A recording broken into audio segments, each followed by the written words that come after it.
Hello everyone, welcome to online study point. Polity में हम लोग अपना अगला टॉपिक शुरू करते हैं, लेकिन शुरू करने से पहले आप लोग सोच रहे होंगे कि ये स्क्रीन पर क्या आ रहा है। तो ये हमारी लास्ट वीडियो जो थी इमरजेंसी प्रोविजंस के बारे में, उनका थोड़ा सा डाउट था कई लोगों के मन में, तो उसे ही क्लियर करने के लिए ये मैंने स्टार्टिंग में ही रखा है।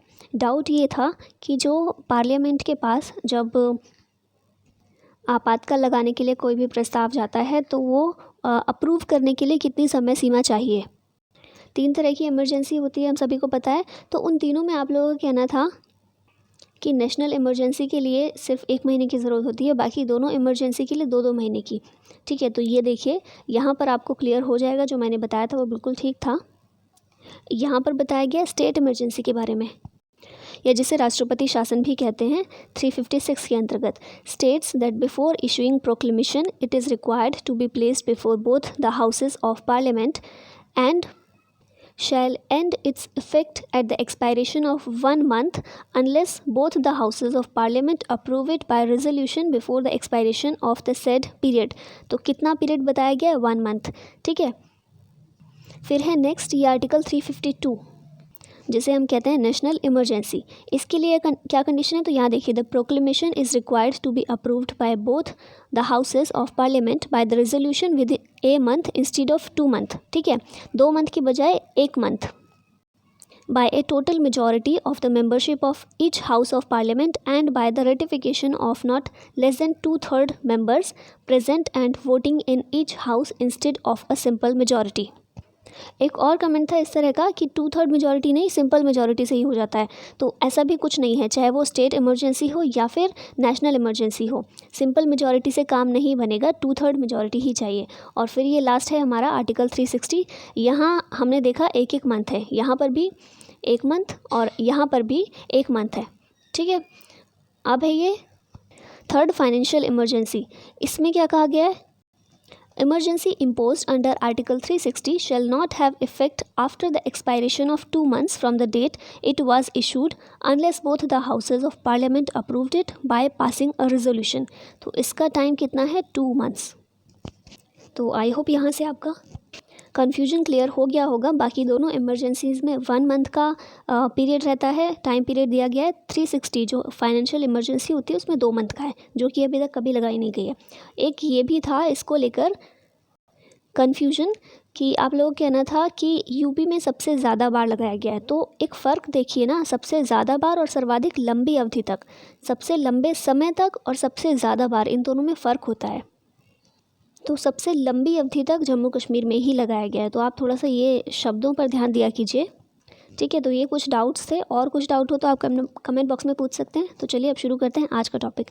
क्या है? संविधान में कुछ विशेष राज्यों के लिए विशेष प्रावधान। ठीक है, कुछ राज्यों के लिए विशेष प्रावधान कौन से आर्टिकल के अंतर्गत दिया गया है? 371 के अंतर्गत। 370 की हम बात अब नहीं करेंगे। क्यों नहीं करेंगे? पहले जम्मू कश्मीर को विशेष प्रावधान जम्मू कश्मीर के लिए थे 370 में, लेकिन हम सभी जानते हैं कि ये निरस्त हो चुका है ये जो आर्टिकल है, और जम्मू कश्मीर भी अब एक राज्य नहीं है बल्कि यूनियन टेरिटरी है। तो अब ये आर्टिकल वेग है, कुछ इसका मतलब नहीं है इस पर बात करने का। ठीक है, तो इम्पॉर्टेंट क्या है? 371। और इसलिए भी इम्पॉर्टेंट है कि जब 370 ख़त्म किया गया था, निरस्त किया गया था, तो उस समय मांग उठी थी ऐसी 371 में जो राज्य हैं उनके द्वारा कि कहीं ऐसा ना हो कि 371 भी ख़त्म कर दिया जाए। तो इस तरह से 370 के साथ ही 371 भी न्यूज़ में था, इसलिए इस पर बात करते हैं। ठीक है, तो चलिए शुरुआत करते हैं। पहला है, संविधान के कौन से भाग में कुछ राज्यों के लिए विशेष प्रावधान किए गए हैं? आर्टिकल मैंने बताया, भाग कौन सा है? टोटल भाग कितने, टोटल पार्ट कितने हैं? 25 हैं। और इसमें विशेष प्रावधान जो राज्यों के लिए किया गया है वो है भाग 21। ठीक है, याद रखिएगा, पार्ट 21। भारतीय संविधान के किस अनुच्छेद में विभिन्न राज्यों से संबंधित विशिष्ट प्रावधान का उल्लेख है? तो ये मैं बता चुकी हूँ, 371 है। 370 पहले जम्मू कश्मीर के लिए था लेकिन अब निरस्त हो चुका है, लेकिन 371 जो है वो अभी भी कुछ राज्यों के लिए विशेष प्रावधान करता है। अनुच्छेद 371 से 371 तक कितने राज्यों के संबंध में विशेष प्रावधान किए गए हैं? झ तक, या फिर इजी रहेगा याद करना, जे तक। ठीक है, ABCDEFGHI तो जे तक, 371 से लेकर 371 जे। इसमें कुल 12 राज्यों के लिए विशेष प्रावधान किए गए हैं। ठीक है, कितने राज्य शामिल हैं 371 में? पार्ट 21 में कितने राज्य शामिल हैं? 12। ठीक है, याद रखिएगा। नेक्स्ट है विशेष प्रावधानों वाले इन 12 राज्यों में निम्न में से कौन से राज्य शामिल हैं? तो उपरोक्त सभी है इसका आंसर। गुजरात, नागालैंड, असम, अरुणाचल प्रदेश। इनके अलावा कौन कौन से हैं? महाराष्ट्र, मणिपुर, आंध्र प्रदेश, तेलंगाना, सिक्किम, मिजोरम, कर्नाटक और गोवा। नॉर्थ ईस्ट के सारे स्टेट हैं इसमें, त्रिपुरा और मेघालय, इन 2 स्टेट्स को छोड़कर। ठीक है, और इनके अलावा कुछ और देश के बाकी भागों के और कुछ स्टेट्स शामिल हैं। नॉर्थ ईस्ट के सारे हैं, सिर्फ त्रिपुरा और मेघालय को छोड़कर। इन राज्यों के लिए विशेष प्रावधान करने का उद्देश्य क्या है? अब उद्देश्य क्या है? जम्मू कश्मीर के लिए क्यों किया गया था वो तो सभी को पता है, लेकिन ये जो राज्यों को दिया गया है ये विशेष प्रावधान इनके लिए 371 में, इसका उद्देश्य क्या है? तो इसका आंसर होगा उपरोक्त सभी। क्या क्या है एक करके देखते हैं। राज्यों के पिछड़े इलाकों में रहने वाले लोगों की आवश्यकताओं को पूरा करना।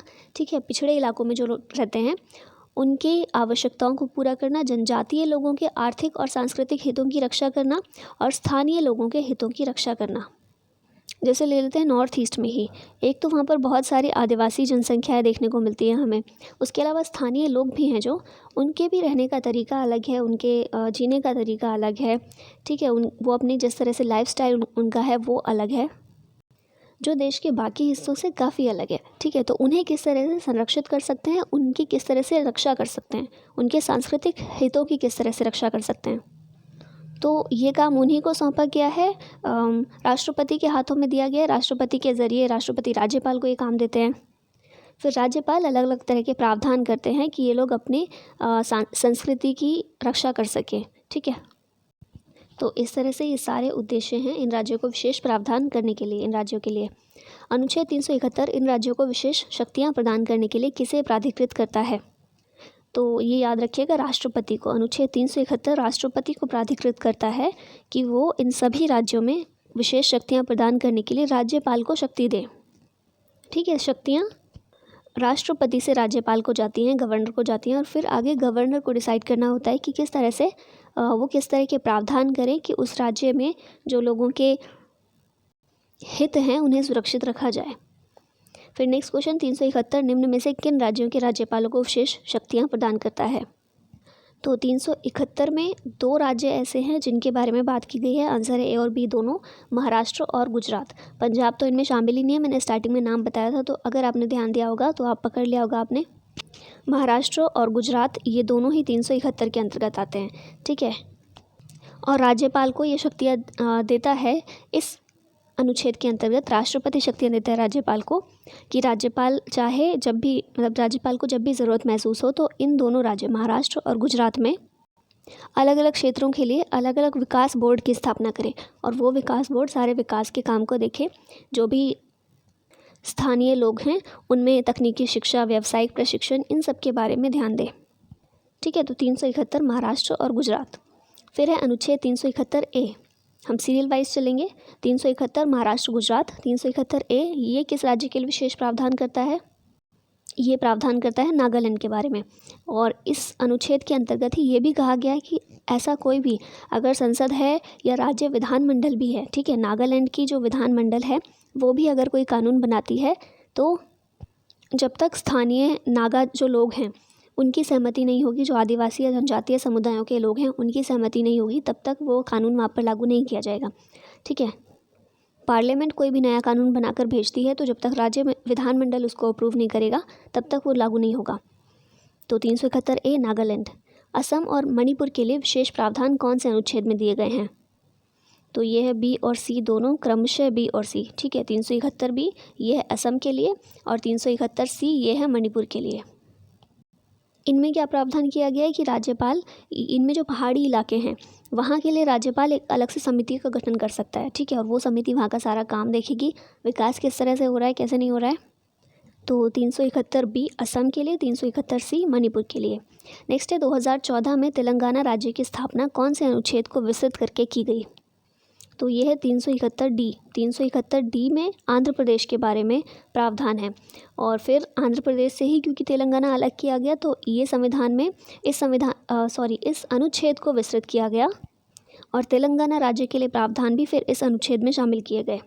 अनुच्छेद 371 ई संसद को किस राज्य में केंद्रित विश्वविद्यालय की स्थापना का अधिकार देता है?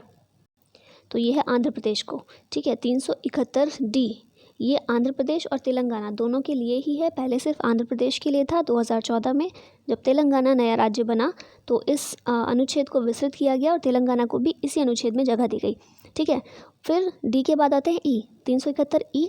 ये भी आंध्र प्रदेश से ही संबंधित है। क्या प्रावधान है इसमें?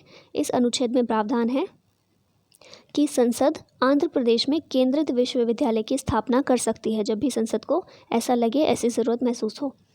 अनुच्छेद 371F, ठीक है। ई के बाद क्या है? एफ। किस राज्य से संबंधित है? तो ये संबंधित है सिक्किम से, ठीक है। छोटा सा राज्य है, भारत का पूर्ण राज्य ये काफ़ी बाद में बना था, 1975 में बना था। तो 371F ये सिक्किम को विशेष प्रावधान सिक्किम के लिए करता है। और ये जो अनुच्छेद है 371F, इसी के अनुसार लोकसभा में सिक्किम को एक सीट दी गई है। और पूरे, क्योंकि छोटा ही राज्य, छोटा सा, तो पूरे सिक्किम को एक ही संसदीय क्षेत्र माना गया है, ठीक है। तो वो इसी अनुच्छेद के आधार पर है। अनुच्छेद 371F को किस संशोधन के द्वारा संविधान में शामिल किया गया था? तो संविधान में शामिल किया गया था 36वें संविधान संशोधन के द्वारा, जो कि हुआ था 1975 में। और क्योंकि इसी संशोधन के द्वारा सिक्किम को भारत का पूर्ण राज्य का दर्जा दिया गया था, और फिर इसी संशोधन के बाद 371F इसे भी शामिल किया गया और विशेष राज्य का दर्जा दिया गया। 371G, एफ के बाद आया जी। इसमें किस राज्य के लिए विशेष प्रावधान है? तो आंसर है मिज़ोरम, ठीक है। 371G में मिज़ोरम। अनुच्छेद 371H, जी के बाद आया एच। इसका संबंध किस राज्य से है? तो इसका संबंध है अरुणाचल प्रदेश से। अच्छा, यहीं पर क्या रिवाइज कर लें? अरुणाचल प्रदेश क्या है? 371H। मणिपुर किस में है? जल्दी बताइए। 371C। मिज़ोरम किस में है? 371G। और सिक्किम भी अभी हमने देखा 371F। 2-3 बार देखेंगे, 2-3 बार इस तरह से रिवाइज करेंगे तो बिल्कुल याद हो जाएगा। फिर नेक्स्ट है गोवा राज्य के लिए विशेष प्रावधान किस अनुच्छेद में है? तो हमने अभी कहाँ तक देखा था? 371H तक। H के बाद क्या आएगा? आई। तो गोवा राज्य के लिए 371I में, ठीक है। 371I यह है गोवा राज्य के लिए। नेक्स्ट क्वेश्चन, अनुच्छेद 371F और 371I में सिक्किम, 371F में किसके बारे में? सिक्किम। 371I गोवा के लिए। राज्य विधानसभाओं के लिए कम से कम कितने सदस्यों की व्यवस्था की गई है? अच्छा, एक सवाल का जवाब पहले दीजिए। राज्य विधानसभा में अधिकतम और न्यूनतम सीटों की संख्या कितनी होती है? कितने सदस्य हो सकते हैं? तो हमने देखा था न्यूनतम 60 और अधिकतम 500, है ना, ऐसी कुछ था। तो इसमें हमने अपवाद भी देखे थे। जब हमने राज्य विधानसभा किया था तो अपवाद देखे थे कि कुछ स्टेट्स ऐसे हैं जहाँ पर 60 से भी कम सीट्स हैं।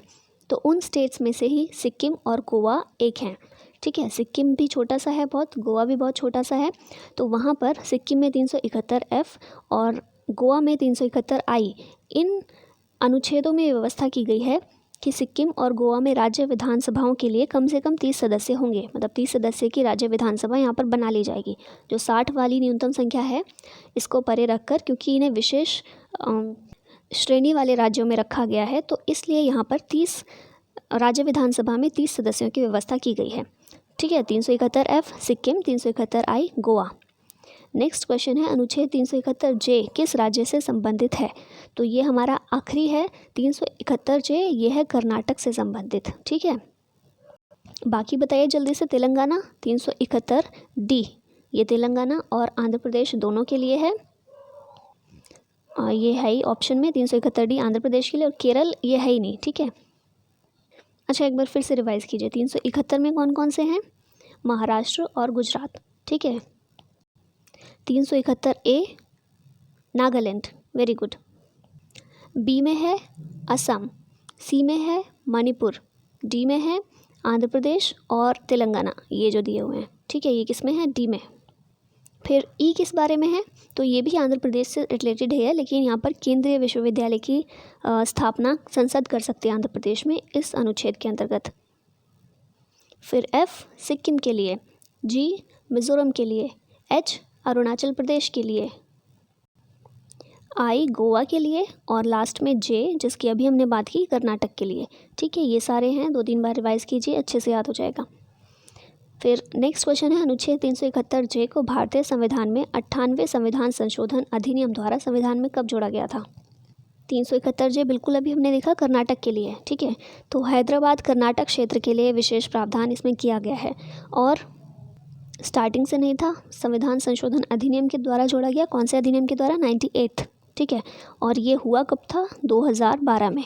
तो इसका आंसर है 2012। फिर हमारा लास्ट क्वेश्चन है, अनुच्छेद 371 मिज़ोरम के लिए कितने विधानसभा सदस्यों का प्रावधान करता है? 371 और आई हमने देखा था 30 सीटों के लिए प्रावधान करता है, ठीक है, सिक्किम और गोवा के लिए। वहीं 371 की बात करें तो मिज़ोरम के लिए प्रावधान करता है 40 सीटों के लिए। 60 से कम है, न्यूनतम से कम है, 40 के लिए करता है, ठीक है। किसके लिए? मिज़ोरम के लिए। कौन सा अनुच्छेद? 371 अब यहाँ पर एक बार लिस्ट पर फिर से नज़र डाल लीजिए। 371 महाराष्ट्र गुजरात, 371 नागालैंड, बी असम, सी मणिपुर, डी आंध्र प्रदेश और तेलंगाना, ई आंध्र प्रदेश में केंद्रीय विश्वविद्यालय की स्थापना के बारे में बात करता है, एफ सिक्किम, जी मिज़ोरम, एच अरुणाचल प्रदेश, आई गोवा और जे कर्नाटक। इन सभी को देख लीजिए और याद कर लीजिए। इनके अलावा कुछ भी याद करने जैसा इस टॉपिक में नहीं है, लेकिन इम्पॉर्टेंट है और कन्फ्यूजन कई बार हो जाता है, तो इसको देख लीजिएगा। तो चलिए इसी के साथ ख़त्म करते हैं आज की वीडियो को। Thank you so much for watching this. जय हिंद।